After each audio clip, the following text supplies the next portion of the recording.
Again, in Wells language, consecutive numbers nowadays would be, say, consecutive integer. And let me just be conventional. X is my first integer. The next integer is x plus 1. The next integer is x plus 2. And the next integer is x plus 4. I'm sorry, x plus 3. So there's 4 of them, all right? Now let's read it. It says over here, such that the sum of the squares of the second and fourth. Let me write that down.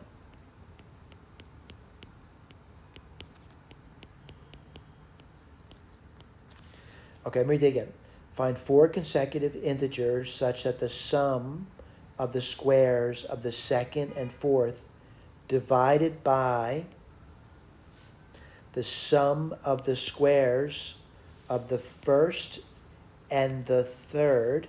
Well, that's going to be x squared, x plus 2 squared, shall be 13 tenths. All right? So my claim over here is, you're here watching the video for a reason, probably because you couldn't do the problem. That's why you're watching the video.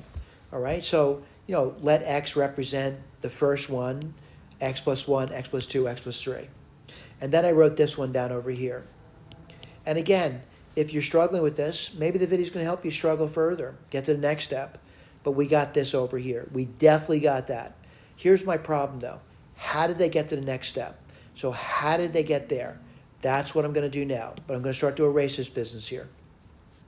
My question is, how did they get there? All right?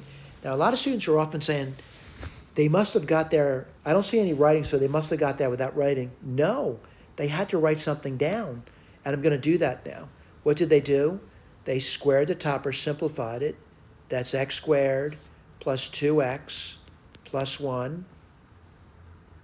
Don't despair. It'll come nicely. You get x squared plus 6x plus 9. On bottom, you get x squared plus x squared plus 4x plus 4. And you get 13 tenths. Yeah, I'm trying to simplify. What do you get here? 2x squared plus 8x plus 10. What do you get on bottom? 2x squared plus 4x plus 4 is 13 tenths. I'm the kind of person who likes to try to reduce the size of the number by looking for factors common between top and bottom, and clearly it's 2. So what do you get? X squared plus 4x plus 5 over x squared plus 2x plus 2. That's 13 tenths. I'm going to clear the fraction now. You get 10x squared plus 40x plus 50 equals 13x squared plus 26x plus 26. Well, I like to get to 0. I'm going to subtract 10x squared from both sides. I would get 3x squared. I'm going to subtract 40x from both sides.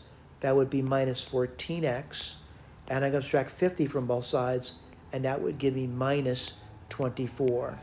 All right, so I'm going to say I'm at the stage where I can look back at the key. Let me erase all this business over here, and I need to move forward. I'm trying to learn from looking at a key. Did I get there? I did. I got to 3x squared minus 14x minus 24. My next step is to factor that to see what I get. Now, granted, this could take some time to do this, and yes, it took me time to get through this problem as well. I have to do it by steps. So you get 0. I'm going to say 3x and x. And then the 24, I'm going to say 4 and 6. Well, I couldn't split the 6 with the 3, so I put the 4 here and the 6 there. And let's see what kind of signs you get. And by the way, don't ever think I'm going to assume this is correct. I'm going to check it. 3x times x is 3x squared. Let's see, you get minus 24 in the end. My real struggle is, do I get the middle? And that's going to give you minus 18 plus 4, which is minus 14. It worked beautifully. So now I know my solutions, and let me write them down for you. X is minus 4/3, or x is 6. Let me remind you, though, reread the problem. What's the problem? These are consecutive integers. This is out of the question. What's it going to be? 6, 7, 8, and 9. End of story. Thank you.